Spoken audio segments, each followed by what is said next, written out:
ত্রাণ সংগ্রহ কমিটির আজকে চতুর্থ দিনের মতো ত্রাণ সংগ্রহ কার্যক্রম জাতীয়তাবাদী দলের কেন্দ্রীয় কার্যালয়ের এলাকায়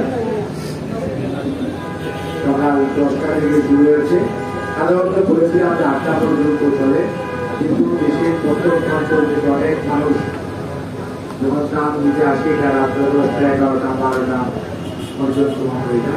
খোলা থাকে দিতে হবে। সেই তারই ধারাবাহিকতায় আজকে এই পর্যন্ত আমরা এখনো রিসিভ করি নাই, এবং আমরা খুবই আশাবাদী প্রতিদিনই মানুষের যে উৎসাহ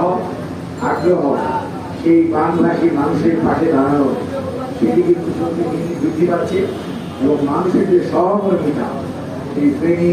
নোয়াখালী, লক্ষ্মীপুর, কুমিল্লা, হবিগঞ্জ, মৌলভীবাজার অর্থাৎ দেশে